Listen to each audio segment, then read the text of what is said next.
Nashukuru. Mashambulizi yanaendelea kwa siku ya 9 mfululizo. Ibra, Marekani hakuna anayeweza kumtuliza ama tukubaliane kwamba ni taifa lenye nguvu, maana hii vita inaathiri ulimwengu wote.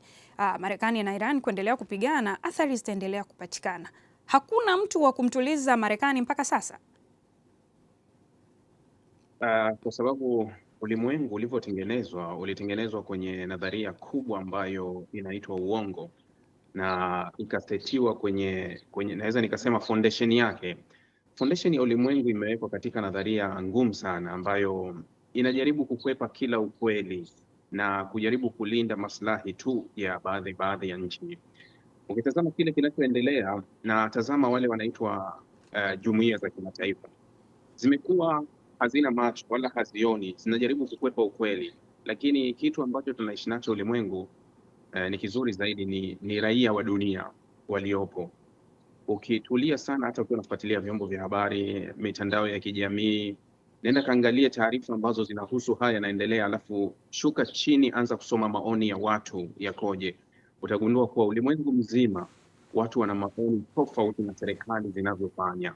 Sasa huo ndio serikali zimesetiwa kinafiki kuwa mpaka leo lawama zote za kila kinachoendelea ziko kwa Irani. Lakini unaweza ukawa unajiuliza tu kuwa Irani alitakiwa afanye nini kwenye haya yanayotokea au hiki kinachoendelea, kwa sababu kutoka Marekani kwenda Irani ni zaidi ya kilomita 12,000. Kutoka Israel kwenda Irani ni kilomita zaidi ya 2,000. Irani alitakiwa afanye nini hali ya kuwa anashambuliwa kutoka kwake? Yani walitaka Irani akunje miguu, akae atulie, viongozi wake wote wauawe au chochote wachukue kile wanachokitaka ili ionekane kuwa shida haikuwa kwa Irani, lakini majibu ya Irani tu ndio yanaashiria kwa ubaya wa ulimwengu. Lakini kwa sababu dunia imechagua kuishi kinafiki, tunaishi kwenye unafiki, tunapita kwenye maumivu hayo, kwa sababu leo tumeamka na bei mfano Brent iko juu, iko 84 mpaka crude iko 84, Brent imekwenda mpaka 90. Haya ni majibu tu ya kile kinachoendelea na ni ishara kuwa kampeni ya siku 9 imefanikiwa. Jumatatu mimi na wewe tulikaa hapo studio, uliniambia kuhusu, ilikuwa siku ya 6 na nikakuuliza kuwa matokeo ya siku ya 6 ni yapi.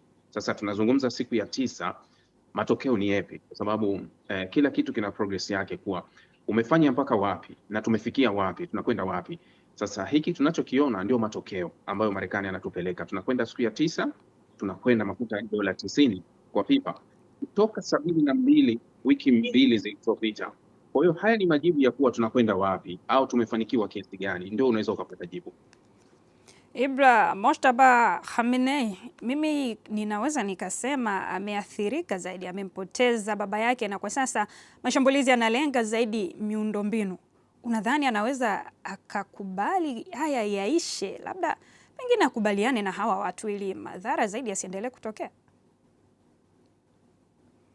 Nadhani jana alipokuwa anazungumza na vyombo vya habari, waziri wa mambo ya nje wa Irani Araghchi alizungumza kwa kina, akaeleza kuhusu kuwa hata wao wanasema kuwa sisi tulikwenda kwenye mazungumzo yote ya kwanza na ya pili tukifahamu fika wazi kuwa watatushambulia.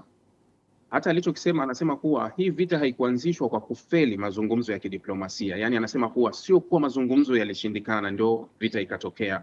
Hii vita ilitokea baada ya uchunguzi wa Israel na Marekani kuthibitisha kuwa Irani ni dhaifu zaidi, tunaweza tukabadili kile tunachokiona, ndio vita ilipotokea. Lakini anasema kuwa wao wana haki ya kulinda kile kinachotokea, na wanasema katika hayo maneno Araghchi anasema kuwa hatuwezi tukauchukua usalama wa nchi yetu tukaudhamini kwenye diplomasia. Yani anakusudia kusema kuwa usalama wa nchi yao hauwezi ukalindwa kupitia diplomasia, kwa sababu anasema ulimwengu wa pili huwa hauheshimu makubaliano. Anasema usalama wao unalindwa kwa nguvu yao ya kijeshi. Ndio hiki kinachoendelea, kuwa wako tayari kulinda nchi yao mpaka hatua ya mwisho, lakini kwa kutumia nguvu, sio kwa sababu wanataka kutumia njia ya diplomasia ambayo unaona kuwa wanakwenda kwenye makubaliano ya makaratasi ambayo yanakuwa mazuri, halafu upande wa pili unavunja yale makubaliano, halafu wanalazimishwa kuwa kaa kwenye makubaliano. Kwa nini unakataa, unatoka kwenye makubaliano? Anasema no, hatuwezi kukaa kwenye diplomasia. Sisi ulinzi wa nchi haupo kwenye diplomasia, ulinzi wetu unatoka moja kwa moja kwenye uwezo wetu wa kijeshi. Vita ya Iran na Marekani ina uhusiano wowote na historia ya mahusiano kati ya nchi hizi mbili? Kuna mchanganyiko wa hizi.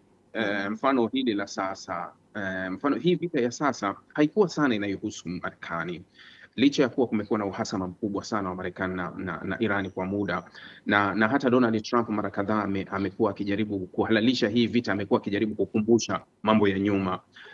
Amekuwa akielezea kuwa Irani kuanzia miaka 47 imeyopita Irani iliteka wanafunzi Irani. Kwa hiyo kile ambacho Donald Trump anajaribu kukihalalisha, kwa nini ameingia kwenye vita, anajaribu kukusanya matukio ya nyuma mengi ambayo Iran na Marekani wamewahi kukwanguana hapo nyuma, lakini hataji Marekani ambayo imewahi kuyafanyia Iran. Marekani imewahi kudungua ndege ya Iran kabisa ikiwa na abiria zaidi ya 200 na wakauawa. Acha wale tu watoto, abiria kabisa imewahi kuwaua. Sasa ili kuhalalisha hili inabidi uitafute sababu iliyotokea nyuma kidogo ije kwenye mtiririko, lakini ukweli kuwa mgogoro wa sasa hivi unaoendelea kwa hivi sasa aliuzungumza Bill Clinton, nadhani wakati wa interview alihojiwa wakati wa huu mzozo umeanza, akasema kuwa sababu zilizoingiza Marekani kwenye vita ambazo Israel alizileta kwenye meza ya Donald Trump ndio sababu ambazo zililetwa kwenye meza yake wakati akiwa rais.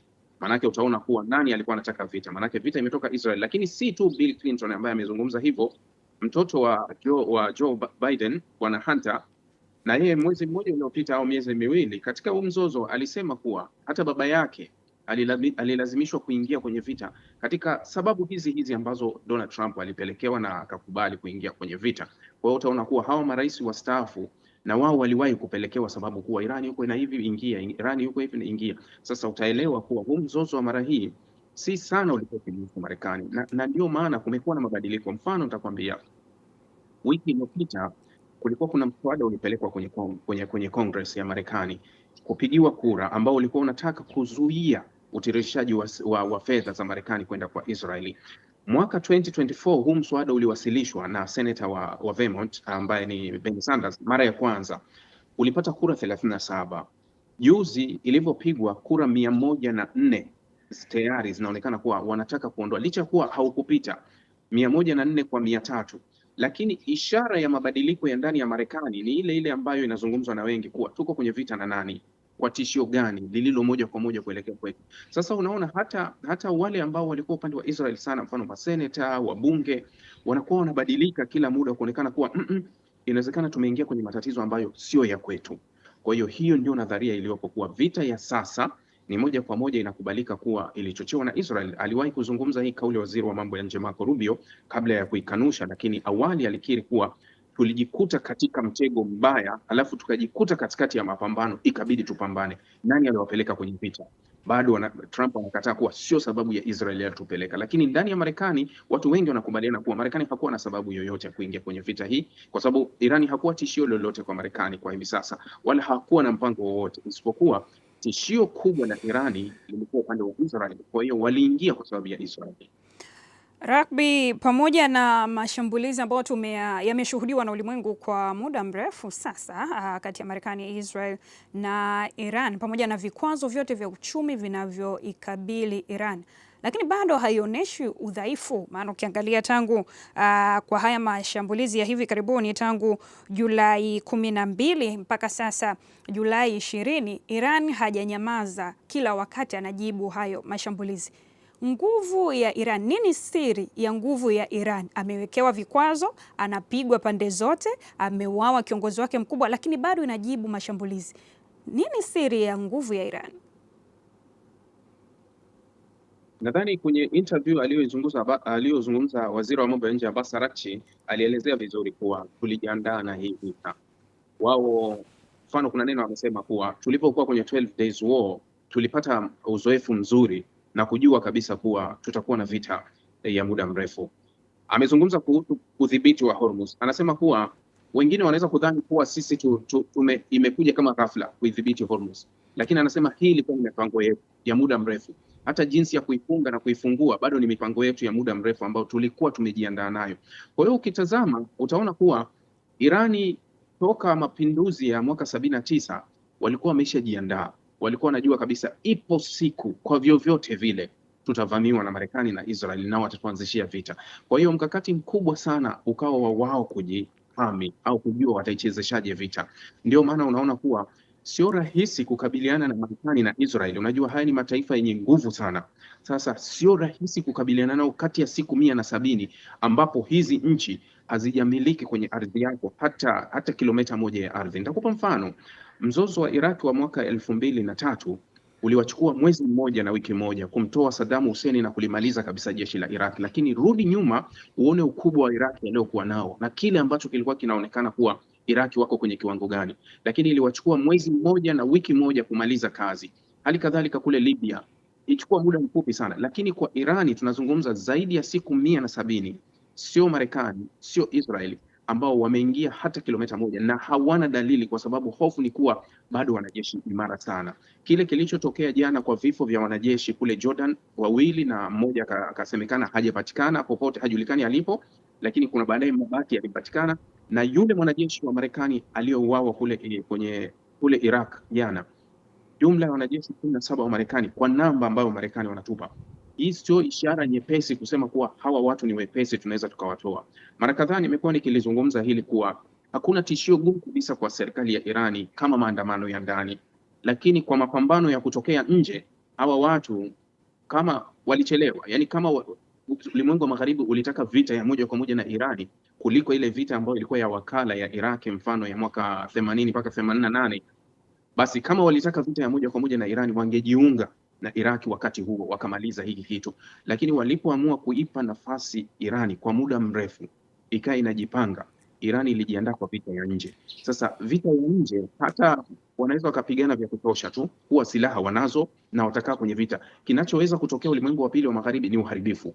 Uharibifu haumaanishi kuwa unaweza kushinda vita. Tumeona madaraja yakipigwa, tunaona shule zinapigwa, tunaona mahospitali yanapigwa, tunaona vyovyote. Huo unaitwa ni uharibifu au uhalifu moja kwa moja unaweza kuja. Lakini kwa kuja kwenye vita kabisa ambayo kuwa unaweza kusema kuwa ibadilishe kwa uwezo wa kijeshi, tuende tukabadilishe, tuingie, tukamate, tuchukue nchi, tuweke kiongozi kama vile wamepokuwa wakifanya kwenye nchi zingine, kwa sababu wanafanya mabadiliko ya jumla.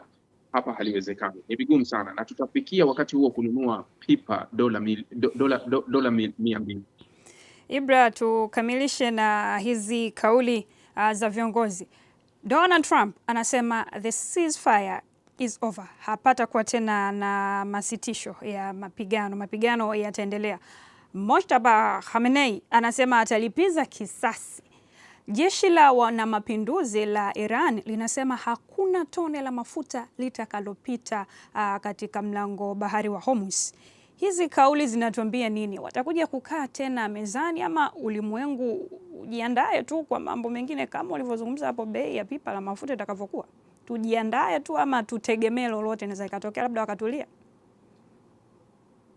Hakuna vita isiyokuwa na mwisho, na hili nililizungumza last week kuwa vurugu hizi za sasa ambazo zimetokea zilikuwa ni vurugu kwa ajili ya kuseti standard ya mazungumzo pale tunapokuja kwenye meza, lakini walikuwa wanafahamu kuwa hazina matokeo. Hata Marekani wanafahamu kabisa kuwa vurugu hizi hazina matokeo yoyote ambayo yanaweza ikabadilisha, isipokuwa walikuwa wanajaribu kujaribu kuseti standard kutokana na kuwa MOU ni ngumu sana ya vifungu 14 au tunaweza tukafanya vyovyote kubadilisha.